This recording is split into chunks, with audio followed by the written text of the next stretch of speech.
என் மதிப்பிற்குரிய பெரியோர்களே, தாய்மார்களே, அன்பு சகோதர சகோதரிகளே, என் அன்பு நண்பர்களே, உங்கள் அனைவரையும் எஸ்வின் எஸ்கே யூடியூப் சேனலுக்கு வரவேற்கிறோம். இன்று நாம் காண இருப்பது ஓவர்லோட் ப்ரொடக்டர் அண்ட் ரிலே பற்றி தான் பார்க்க போகிறோம். இதில் ஓவர்லோடுனா என்ன யூசேஜ் ஆகுதுன்னா, இந்த கம்ப்ரஸருடைய ஹீட் அதிகமாகுதும், ஆம்பரேஜ் கண்டிஷன் அதிகமாகும் போதும் இந்த கம்ப்ரஸரை காப்பாற்றுறது தான் இந்த ஓஎல்பியோட வேலை. இந்த ஓஎல்பி என்ன பண்ணுதுன்னா, கம்ப்ரஸர் ஓவர் ஹீட் ஆகிடுச்சுன்னா அது கம்ப்ரஸருக்கு வர சப்ளைவை, அந்த வைண்டிங் போகிற சப்ளைவை கட் பண்ணி விட்டுருது. அதாவது காமன் லைனில் கொடுத்துருப்பாங்க அந்த ஓஎல்பியோட இன்புட் எடுத்து அவுட்புட்டை, நியூட்ரல் இன்புட்டில் கொடுத்துருப்பாங்க, அவுட்புட் எடுத்து கம்ப்ரஸரோட சீலில் கொடுத்துருப்பாங்க. இது என்ன பண்ணணும்னா, ஓவர் ஹீட் ஆகிடுச்சுன்னா, குறிப்பிட்ட அளவுக்கு மேலே ஹீட் அதிகமாகிடுச்சுன்னா கம்ப்ரஸர் போகிற சப்ளையை கட் பண்ணி விட்டுட்டு கம்ப்ரஸர் ஓடாத அளவுக்கு பண்ணிடும். அதே மாதிரி ஒரு ஏசிக்கும் ஒரு ஆம்பரேஜ் கொடுத்துருப்பாங்க, ஒரு ஆம்ஸ் இவ்வளோ தான் எடுக்கணுன்ற இது இருக்குது கம்ப்ரஸருக்கு. ஸோ அந்த ஆம்ஸுக்கு மீறி தாண்டி போயிடுச்சு கம்ப்ரஸர் எடுத்துகிட்டு இருந்துச்சுன்னா என்ன ஆகுனா, கம்ப்ரஸர் எரிஞ்சு போயிடும். ஸோ அதனால் தொடர்ந்து ஹையர் ஆம்ஸ்லேயே ஓடாமல் கம்ப்ரஸரை ஸ்டாப் பண்ணி விட்றது தான் இந்த ஓஎல்பியோடைய வேலை. ஸோ இது மெயினாக இந்த ஓஎல்பி எங்கே ப்ளேஸ் பண்ணியிருப்பாங்கன்னா, கம்ப்ரஸருடைய அந்த டெர்மினல் பின்னு வருது இல்லையா, அது பக்கத்தில் தான் ப்ளேஸ் பண்ணியிருப்பாங்க. ஒன்று இப்போ சில ஏசிலலாம் கம்ப்ரஸருக்கு வெளியில் வரும், சில இதெல்லாம் கம்ப்ரஸருக்கு உள்ளே இன்டர்னலாகவே கொடுத்துட்ருப்பாங்க இந்த ஓஎல்பி. ஸோ நம்ம இந்த ஓஎல்பியோட வேலை என்னன்றது மெயின்லி தெரிஞ்சு வச்சுன்னா, கம்ப்ரஸர் ஓவர் ஹீட் ஆனாலோ இல்லை கம்ப்ரஸர் ஹையர் ஆம்ஸ் எடுத்தாலோ கம்ப்ரஸருக்கு போகிற சப்ளையை கட் பண்ணி கொடுக்குறது தான் இந்த ஓஎல்பியோடைய முக்கியமான ஃபங்க்ஷன். அடுத்து நம்ம அந்த ரிலேயை பற்றி பார்க்கலாம். இந்த ரிலே எதுக்கு யூஸ் ஆகுதுன்னா, கம்ப்ரஸரை ஸ்டார்ட் பண்ணி, அதாவது கம்ப்ரஸரை ஸ்டார்ட் பண்ணி கொடுக்கறதுக்காக. கம்ப்ரஸர் ஸ்டார்ட் பண்ணதுன்னா, கம்ப்ரஸரில் starting winding, running winding 2 winding இருக்கும்.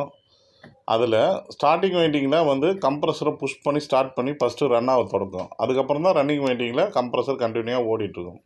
ஸோ அந்த ஸ்டார்டிங் வைண்டிங்கை கரண்ட் சப்ளை கொடுத்துட்டு திரும்பி கட் பண்ணுறது தான் இதோடைய வேலையே, இந்த ரிலேயோடைய வேலையே. அதாவது ஸ்டார்டிங் வைண்டிங்க்கு கரண்ட் சப்ளை கொடுத்துட்டு அதுக்கு போகிற சப்ளையை கட் பண்ணிவிட்டு அதுக்கப்புறம் கண்டினியூவாக ரன்னிங்லேயே கம்ப்ரஸர் ஓடிட்டுருக்கும். இதுதான் இந்த ரிலே செய்யுது. இது உள்ளே ஒரு சின்ன காயில் மாதிரி இருக்கும். அது கரண்ட்டு வலிச்சதும் அதிகமான கரண்ட்டை வலித்து அதோட ப்ளஞ்சர் மேலே போய்ட்டு திரும்பி அதுவே ஆட்டோமேட்டிக்காக ரிலீஸ் ஆகிடும். அந்த ப்ளஞ்சர் ரிலீஸ் இந்த ரன்னிங் வைண்டிங்க்கு கரண்ட் வந்ததுமே என்ன ஆகிடும்னா, ரிலே அந்த ப்ளஞ்சர் ரிலீஸ் ஆனதுமே வெறும் ரன்னிங் வைண்டிங்க்கு மட்டும்தான் கரண்ட்டு போகும். ஸோ அப்போ நம்ம என்ன தெரிஞ்சுக்க வேண்டியதுன்னா, இந்த ரிலே எதுக்கு யூஸ் ஆகுதுன்னா, கம்ப்ரஸரோடைய ஸ்டார்டிங் வைண்டிங், அதாவது கம்ப்ரஸர் ஸ்டார்ட் ஆகி விடுறதுக்காக இந்த ரிலே யூஸ் ஆகுது. ஸோ இந்த ரிலே ரொம்ப முக்கியமான ஒரு அங்கம் வைக்கணும். இந்த ரிலே எதனா ப்ராப்ளம் ஆயிடுச்சுன்னா கம்ப்ரஸர் கண்டிப்பாக ஓடாது. ஸோ இந்த கம்ப்ரஸரில் தான் சில இதிலலாம் பார்த்திங்கன்னா ஸ்டார்டிங் கெப்பாசிட்டி கூட இதில் கனெக்ட் பண்ணியிருப்பாங்க.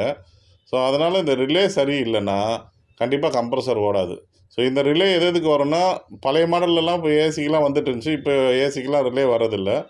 இப்போ ஃப்ரிட்ஜு, கூலரு, ஃப்ரீசரு, இந்த மாதிரி டொமஸ்டிக் சின்ன சின்ன ஐட்டங்களுக்குலாம் இந்த ரிலே வருது. அதனால் ரிலேயோட ஃபங்க்ஷனு ரொம்ப முக்கியமானது. ஸோ இது இல்லைன்னா கம்ப்ரஸர் சரியாக ஓடாது. அதோடைய கரண்ட்டு கூட, அந்த ஸ்டார்டிங் கெப்பாசிட்டிக்கு வர கரண்ட்டு கூட இந்த ரிலே மூலியமாக தான் அந்த ஸ்டார்டிங் வைண்டிங் போயிட்டு கம்ப்ரஸர் ஸ்டார்ட் ஆனதுமே அந்த ஸ்டார்டிங் வைண்டிங்கோட லைனை கட் பண்ணிட்டு இந்த கெப்பாசிட்டி லைனும் கட் ஆகிடும். ஸோ அதனால் எல்லா இதுக்குமே இந்த ஃப்ரிட்ஜு, ரெஃப்ரிஜரேட்டர், கூலர், ஃப்ரீசர் எல்லாத்துக்குமே இந்த ரிலே ரொம்ப முக்கியமானது. ஸோ இவ்வளோ நேரம் நம்ம ரிலே ஓஎல்பி பற்றி பார்த்தோம். ஸோ இது மூலிமா பல விஷயங்களை நம்ம தெரிஞ்சுக்கணுன்னா, நம்மளோட ஐடிஐக்கு நேராக நீங்கள் கற்றுக்கிட்டிங்கன்னா இந்த மாதிரி பல விஷயங்களை நல்லா தெரிஞ்சுக்கலாம். இதில் நம்ம அட்ரஸ் கொடுத்துருவோம், அதனால் நேராக கற்றுக்குங்க. அனைவருக்கும் நன்றி, வணக்கம். உங்களோட விடைபெறுவது எஸ்வின் எஸ்கே. ஏசி மெக்கானிக் தொழிற்பயிற்சி நிலையம். சிறந்த எதிர்காலம் மற்றும் 100% வேலை வாய்ப்புகள் உள்ளன.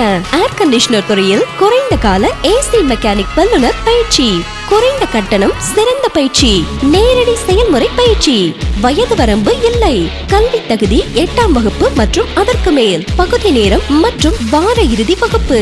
1,00,000க்கும் மேலான வேலை வாய்ப்புகள். எங்களிடம் வாருங்கள், சிறந்த பயிற்சி பெற்று செல்லுங்கள். மேலும் விவரங்கள்